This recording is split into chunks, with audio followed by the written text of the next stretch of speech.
there are countries denying global warming. Can there be any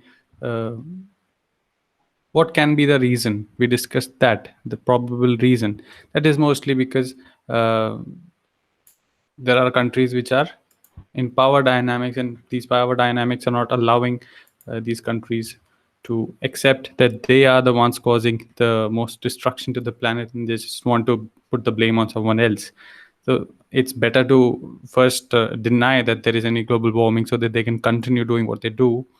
And then, even if there are consequences which are resulting, which are visible, they can obviously, because they are very very superior in economic and military power, so nobody can actually question them or challenge them.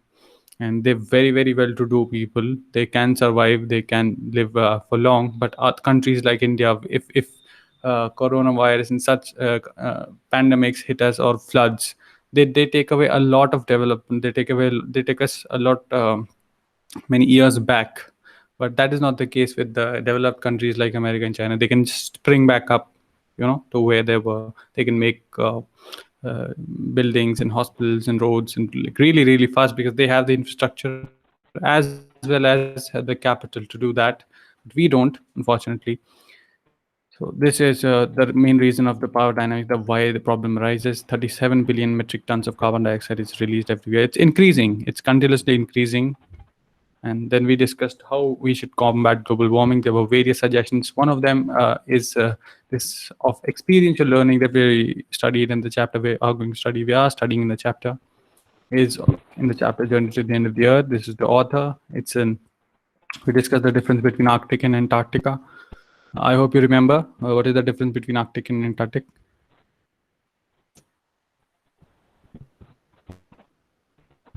Everybody remembers the difference between Arctic and the Antarctica? Arctic locates in North Pole and Antarctica is in the South Pole. Okay, and Arctic is an ocean. Ocean. Okay, it's not land. It's not land. Antarctica is land covered with feet and meters of snow. That's it. There's nothing else. Just snow.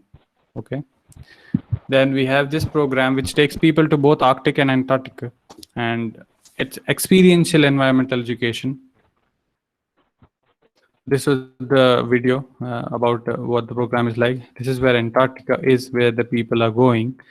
And we studied the first part of the chapter where they take this ship and move on their voyage, and she reaches the expansive white landscape, and she's mesmerized at the immensity of it, as to how huge, how big this is. And then we come to the part of history. We got to know where we come from, what kind of planet we had 500 million years ago, and then how it changed, how there was a continental drift, and it eventually made the modern world what it is right now.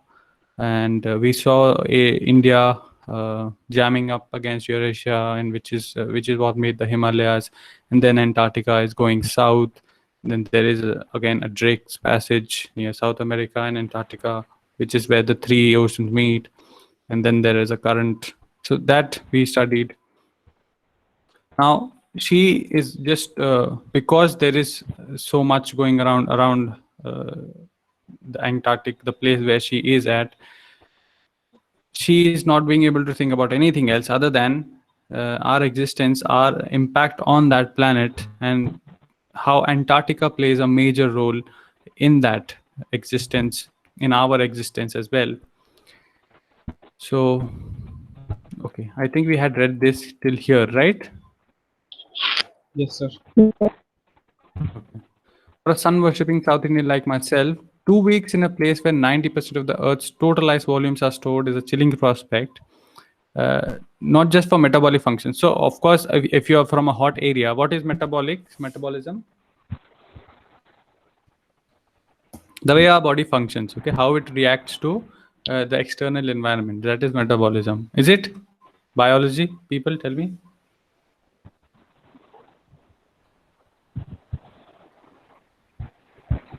Whoever has biology, tell me.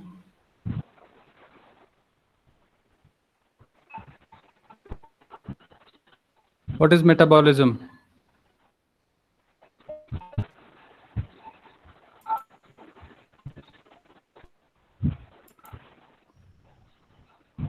Can everybody hear me? Am I audible? Did you The hear the chemical process in question? plants and animals. Okay. So what does that chemical process like? There are various chemical processes in our brain also. We have chemical processes, but what is metabolism? I honestly don't know. So it is the process in which digestion, respiration, all these things occur. All these things come under the metabolism. Okay. Means all these things collectively are called as metabolism. Okay. The way a body functions, something like that. Yes. Internal body. Yes, sir.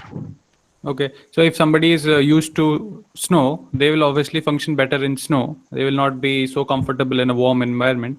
But for someone in living in, let's say, Chennai, which where almost the average temperature is 30 degrees, and in summers it can go to a lot more. She is going to a place where the Earth's 90% of the Earth's total ice volumes is stored there.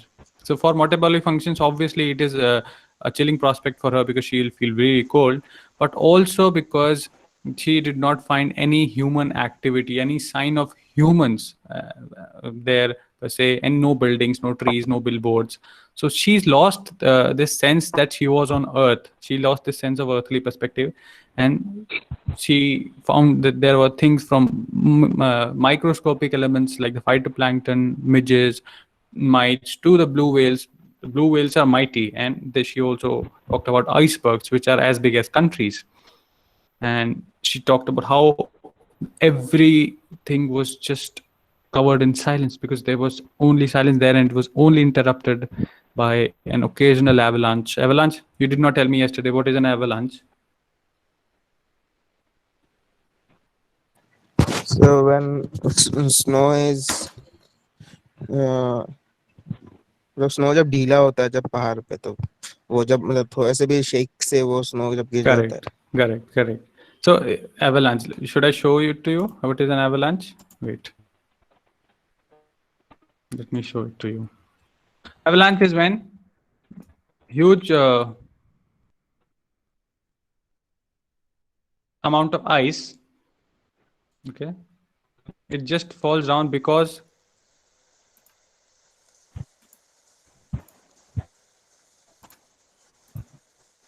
see, this is an avalanche, right? Something like this. When there's any disturbance, there's an earthquake, there's a huge rock falling from above. So something like this, when this happens, this is called an avalanche. Okay, because of gravity. And it, the danger here is that it keeps on increasing. So let's say if it is less ice at the top, and as it comes down it takes more and more ice, and then people get buried inside this, lots of trees and everybody, they can never come out. So if people who go mountaineering and they're going on expeditions, so they are sometimes not found because they are buried inside the avalanche, and for hundreds and hundreds of years they are not able to come out. And even today if you go to Mount Everest, there are I can give you videos where there are people as markers. Okay, so they have not been able to bring back those dead bodies. So those dead bodies are used as markers that we have to take a left turn from the guy with the red boots. Person who is dead there with the red boots is just lying there. His dead body is there. So they are used as markers. You have to go up from the person with the red tent. So they are just lying there. They cannot bring them down because they don't have the resources to bring them down. It's not that easy. When you're going up, uh, it's very difficult to save yourself. Forget about saving anyone else. So it's not that easy. Even friends who go in mountaineering expeditions, if one friend dies, they will have to leave him or her there, or he or she will also have to die with them. So it's that dangerous. So avalanches are like dangerous, very very dangerous there. And coming back now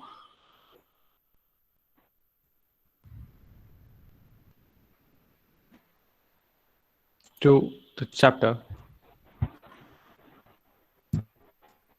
Yes.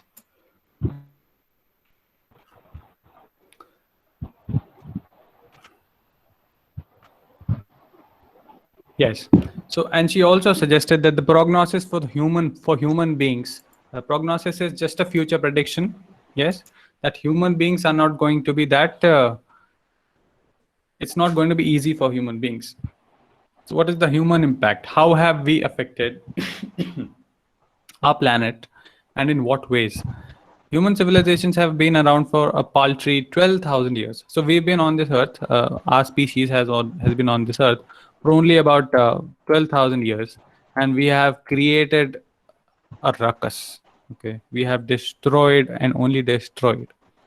Barely a few seconds on the geological clock. Obviously, if we consider 500 million years ago to 12,000 years, okay, 1 million years is even a huge amount of time. And then 500 million years ago, and just 12,000 years is just barely seconds on the geological clock. In that short amount of time, we've managed to create quite a ruckus, etching our dominance over nature with our villages, towns, cities, megacities. The rapid increase of human populations has left us battling with other species for limited resources. Of course, so because there's a large population on our planet, country living, we have to battle for resources. जगह नहीं है national parks के लिए because we want more space for development. We want more space to expand our cities. Yes, so animals are just falling short of to go places to go, and then when they enter our premises, we think that they are coming in our home. Instead, it is the other way around. The rapid increase in populations has left us battling for resources, and the unmitigated burning of fossil fuels. We are burning fossil fuels like anything, has now created a blanket of carbon dioxide around the world, which is slowly but surely increasing the average global temperature. We discussed it yesterday. Climate change is one of the most hotly contested environmental debates of our times. I don't know, I mean, yesterday we also discussed this, that it is a stupid debate to have because it is not a debate. Facts are clear, but it is still one of the most hotly contested debates. The reasons you already know. Uh, will the West Antarctic ice sheet melt entirely? Will the Gulf Stream ocean current be disrupted?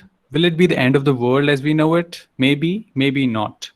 Either way, Antarctica is a crucial element in this debate. So, this is where the point of interest is that Antarctica is one of the most crucial elements in the debate of global warming. Not just because why, and she's answering why, that why is it a crucial element? Not just because it's the only place in the world which has never sustained a human population, and therefore remained relatively pristine in this respect. But more importantly, because it holds in its ice cores half million year old carbon records trapped in its layers of ice. Also, not just because there has been no human population, but also because in its core, underneath the ice, we have half million year old carbon records in its layers of ice. If you want to study and examine the Earth's past, how do we study the Earth's past? By getting things from Earth's past. So we can get that only from Antarctica. We can study the present as to what is happening on Antarctica right now. As ice sheets are melting, icebergs are melting, and the future of Antarctica will also determine the future of our planet. Because if Antarctica ceases to exist, if Antarctica is the ice on Antarctica is melting, the future of our planet is also bleak. Got this? This is a very very important thing on in our chapter. It's a very like commonly asked question. Why is Antarctica the place to go if you want to study the past, present, and the future of our planet? Past, because it has also, number one, been relatively pristine. There's no human interaction, there's no human contact, we don't live there, we have not destroyed it, so it is relatively pristine. Okay, it is pure. Second, it holds half million year old carbon records, so we can study that in its layers under its core. Then the present, if Antarctica, the current situation of Antarctica, if we study that, we get to know what is happening and why it is happening and why we need to stop what is happening. Then the future, if Antarctica ceases to exist, the ice is melting, then our future is very bleak. Our existence is put into question. Got it? Everybody? सो रहे हो? Yes, Am I sir. being am I too fast? Yes, sir. Am I being too fast, or are you able to catch up?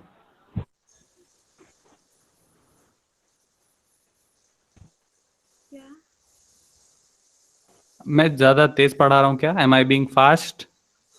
No, sir. No, sir. No, sir. Okay, okay. That's what I was asking. So, got that answer to the question, why is it important to study the arts and study Antarctica to know the Earth's past, present, and the future? So now she's coming back to the program. Students on Ice program I was working with on the Shokalski aims to do exactly this by taking high school students to the ends of the world and providing them with inspiring educational opportunities which will help them foster new understanding and respect for our planet. So this is the whole purpose of expeditions and oh wait, I'm not presenting the screen. So this is the whole purpose of expeditions. The reason why people go on tours, why people go on history expeditions, any expedition, because it gives you a sense of perspective as to what exactly things are. If I just teach you about history and don't show you anything, you will not know. You will not even care. But if I'd actually take you to that place and then tell you things about it, you will obviously be intrigued and you will be curious to know what things are and why they are so. So the students on ice program takes them directly to Antarctica, directly to the Arctic, and shows them what is happening to their planet. And it's been operation for 6 years now. I mean, it's not 6 years now because I also studied the same chapter when I was in class 12 in 2010. So it has been almost 20 plus 6 years, or maybe before that, 26. This is the Canadian Geoff Green. So this is the person who started this students on ice program, who got tired of carting celebrities and retired rich curiosity seekers who could only give back in a limited way. So his program, his job is only to take people to the Antarctic and Arctic. Earlier he used to take famous people who had money. Now he thought, I'll only take students who can actually be change makers. With students on ice, he offers the future generation of policymakers a life-changing experience at an age when they are ready to absorb, learn, and most importantly, act. It is you people who can absorb all this knowledge, because bade logo ko if you tell them stop using polythene, they might not understand, but you people will. You will absorb it, you will practice it, and you will act on it, most importantly. Everybody else, if we go and tell them about climate change, about why we should be more responsible with our planet, they will listen to you, might not act on it. But if you people are told things clearly as to why it is affecting you, you people will act. That is why students are the most important when it comes to uh, telling students things about like this that will change the planet. The reason why the program has been so successful is because it's impossible to go anywhere near the South Pole and not be affected by it. Same goes for any place. If I take you to any nature reserve, okay, or any place where you're mesmerized by the beauty, so you will be affected by it. If I take you to a slum, you will be affected by the poverty of the slum. You will definitely realize that how privileged you are, that you get a place to sleep nicely, you get to eat. Everything that we see, actually experience, we are human beings and we get affected by it. So it's easy to blase. This word is called blase about polar ice caps. Blase means to just talk about and not do anything. Blase about polar ice caps melting while sitting in the comfort zone of our respective latitudes and longitude. But when you can visibly see glaciers retreating and ice shells collapsing, you begin to realize that the threat of global warming is very real. Self-explanatory, I think. Antarctica, because of a simple ecosystem. The ecosystem of Antarctica is actually very simple because there are not many plants, and humans are not there as well. So there is only the things that have been going on for millions and millions of years. So it's a very simple ecosystem. The lack of biodiversity is the perfect place to study how little changes in the environment can cause big repercussions. Repercussions is consequences, how small changes can have big consequences. So this is one of the most important, again, things that we are getting to know, the parable of the phytoplankton. Now, as I was telling you people, that we'll get to know about the phytoplankton. So let's find out what the phytoplankton is.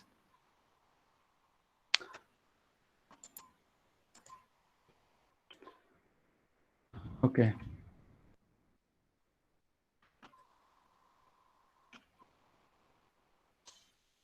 So this is a phytoplankton. Yeah. So this is a microscopic organism. Yes, it exists on the ocean surface. Doesn't exist deep down, and there can be layers and layers of phytoplanktons on the ocean bed, not the bed, on the ocean layer. And what they do is they trap the carbon dioxide from the air, give it mix it in the oxygen. Basically, what they do is they take the atmospheric air and get it inside the ocean. Okay, and they also release oxygen. They do photosynthesis, and they are the things that are keeping us alive. So how much oxygen oceans to the world's oxygen? How much do the oceans add to the world's oxygen? It is the phytoplankton, as we see here, that scientists agree that the oxygen from oceans planets in every breath we take, most of the oxygen comes from tiny ocean plants called phytoplankton that live near the water surface and drift with the currents. Like all plants, they photosynthesize, and that is, they use sunlight and carbon dioxide to make food. The byproduct of photosynthesis is oxygen. So 50 to 80% of our Earth's oxygen atmosphere is because of this phytoplankton.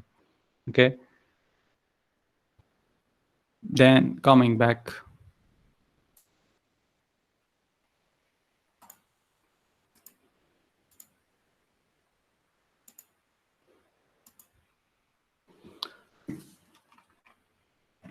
Uh, Antarctica, because of a simple ecosystem and the lack of biodiversity, is a perfect place to study how little changes can bring big consequences. Take the microscopic phytoplankton, those grasses of the sea that nourish and sustain the entire Southern Ocean's food chain. These single cell plants use the sun's energy to assimilate the carbon and synthesize organic compounds in the wondrous and most important process called photosynthesis. Scientists warn that the further depletion in the ozone layer will affect the activities of the phytoplankton, which in turn will affect the lives of all the marine animals and the birds of the region and the global carbon cycle. In the parable, what is the meaning of parable? Anyone tell me? What is a parable?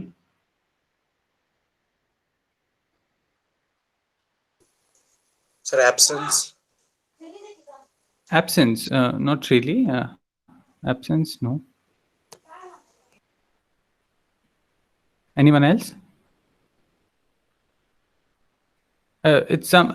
Do you know what is a fable? What is a fable?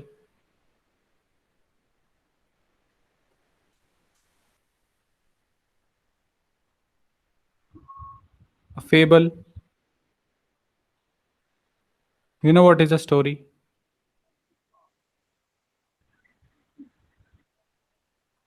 I hope you know what is a story, because if you don't know what a story is, then I will have to do something about my teaching. You know what is a story? Yes, sir. Okay. If a story has a moral in it, what is that called? It's called a fable. Okay. And if a story is teaching you something by not directly giving you the moral, okay, it's just telling you something, and you yourself realize, that is again a short example would be a parable. Again, a teaching, a story with a teaching, okay, or even an instance with a teaching that you can take home. That would be a parable. So this parable of the phytoplankton is that if the ozone layer depletes and the phytoplankton is affected, the activities, that will eventually lead to change in the food cycle of the oceans, and then all the marine activity will be affected, and then the biodiversity will be affected, and then human life will be affected. So even this microscopic organism can create a huge impact in our lives, which we don't even see. Something that we don't even see can impact our lives, right? And we are affecting that thing. So we need to know that even small take care, we need to take care of the small things, and the big things will fall into place. This is the learning that we have to take from this parable of the phytoplankton, that we need to take care of the small things, and the big things will fall into place. Got it, everybody? Any doubt, any problem? Anyone? No, sir. Okay. Why are you also tired?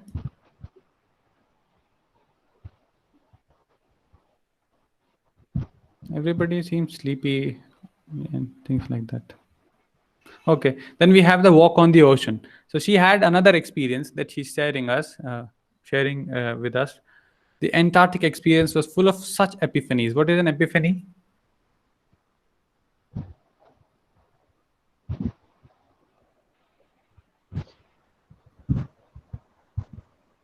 No idea? Epiphany?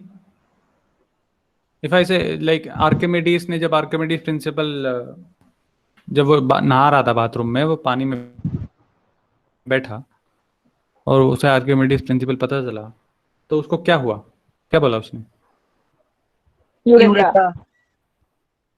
Eureka. Yes, Eureka moment. We say that something that you realize something. So that short burst of instant uh, happiness is called an epiphany. A short, very short burst of instant happiness. Okay, where you were extremely happy. My Antarctic experience was full of such epiphanies because she realized this parable of the phytoplankton. तो वो उसके बारे में बात करी because she thought that we need to take care of the small things and the big things will automatically fall into place, and she got happy because of this thought that she had. This was an epiphany for her. But the best epiphany occurred when she was just short of the Antarctic Circle at this 65 degrees south. The Shokalski had managed to wedge herself into a thick white stretch of ice between the peninsula and Tadpole Island, which was preventing us from going any further. So, because it's obviously it's solid ice there, the ship cannot go. It has wedged between those ice, this Tadpole Island and the peninsula. So the ship was now stationary. So before they decided to go back, the captain asked them to go down on the ocean and walk on the ocean. Okay, so something like this. How can it be possible to go down and walk in the ocean? So you go down on this gangplank. This is called the gangplank, okay, which we'll just read on. And this is how you walk on the ocean because it's frozen. The ocean, there is no water in the ocean. The upper layer is frozen, and you can easily walk on it. Okay. Oh, okay. Then when she was walking on the ocean, she had other epiphanies. Like this was the best experience according to her in the trip.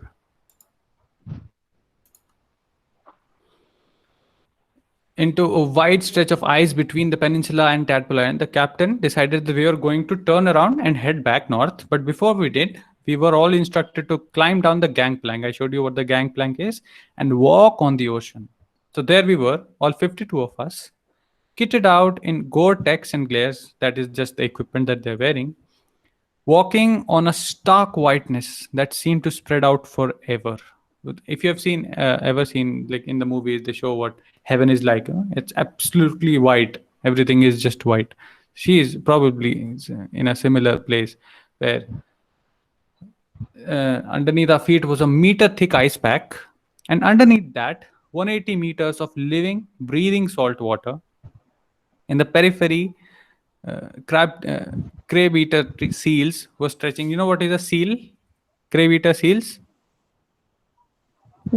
It's a marine animal. वो black color का होता है, ऐसे ऐसे चलता है फड़फड़ाते हुए. You want me to show it to you? Yeah. Has everybody seen that? Yes, sir. Sir. Okay. Good that you know what a seal is. So in the periphery, you get the seals were just sunning themselves on the ice floes, and they were like stray dogs under the shade of the banyan tree. So it was nothing short of a revelation. Everything does indeed connect. What is this? Everything does indeed connect.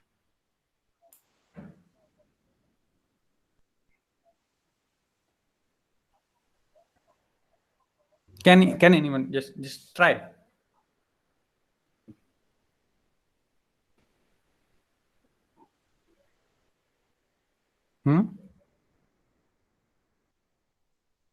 And she saw the seals, and this was an experience that she had while she was walking on the ocean, and she thought that everything does indeed connect. What could she mean?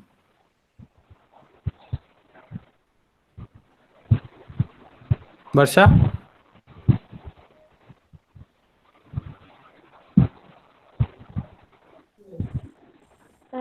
Network बहुत slow है, कुछ सुनाई सुनाई नहीं नहीं दे रहा देता, है? धीरे धीरे धीरे धीरे आता है बहुत। ओ, क्या पूछा आपने इसमें? I just asked that what could this mean? Everything does indeed connect. Why would she say that? What connection is she talking of?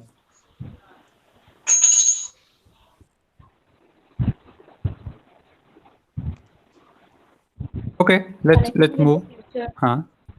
The picture. Connection with the future मतलब फ्यूचर में कैसे। Okay. And it can also refer to, that is my understanding, that it can also refer to because she was standing on top of ice and underneath her was a whole world of marine biodiversity. And then she saw a seal which it was sunning herself or himself. And then she realized that on land, we have stray dogs which sit under the banyan tree. Here we have seals. So everything is almost similar. People just like every place where they are, wherever they are, almost similar things are happening, and this world is running only because everything connects to itself, because seals are made like that, because we have an ocean biodiversity underneath her. So that place she had never seen. And on land we understand why people want to sit under the banyan tree, because there is sunlight.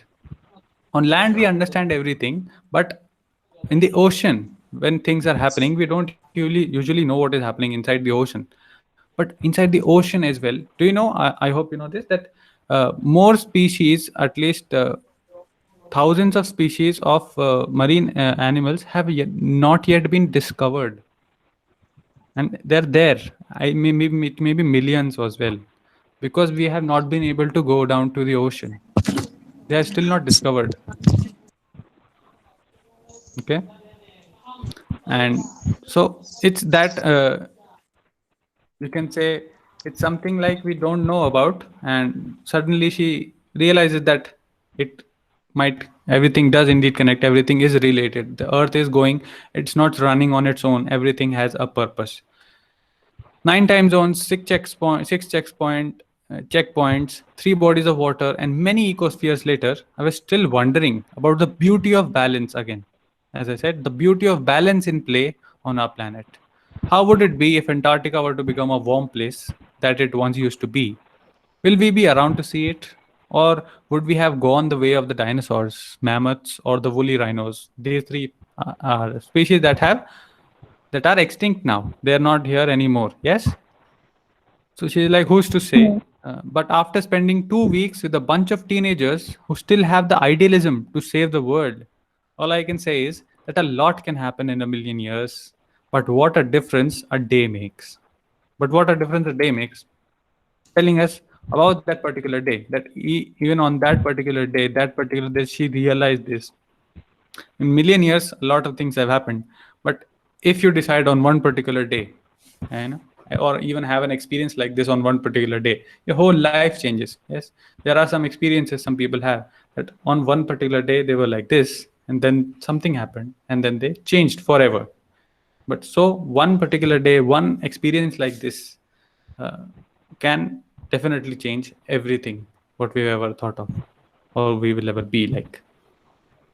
Okay, I think that's the end of the chapter. Yeah, that's the end of the chapter. I think you've already gotten the questions I've given you on Google Classroom. I did not give it yesterday Yes, because sir. we had Yes, only sir. done a small part of the chapter.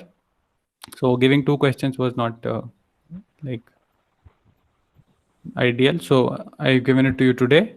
And any doubt? I think I've explained almost all the concepts line by line, right? If there is any doubt, any line, any concept that you still don't understand,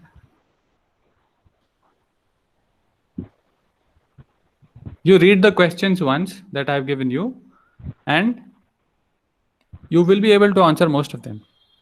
If you read the chapter once again, refer to the audio if you're having trouble reading, and then just ask me if you have any problem, any doubt, anywhere. Okay? Sir, Yes. Sir, marks are not indicated in the questions. Oh, I'll do that. Okay, marks. Okay. So the first 8 questions I think are 2 marks each. Let me just check. Okay, I'll do that. I'll change that. Okay. Yeah, I'll just tell you which are short answers and which are long answers. I'll just do that in the editing. I'll edit the questions and then you can answer them. Yes, you have time till Monday. Okay. Okay. All right. That's it for the class then. Any doubt? You can still contact me. Yes. Please do it by Monday. End it. I'll be sending you a video tomorrow on formal invitations. We'll give you that assignment tomorrow. Okay. I'm not teaching that live. We'll send a video, proper video on the various types, and we'll only first do formal and replies to that formal invitation so that you know it's always there for you to see to come back to. Okay.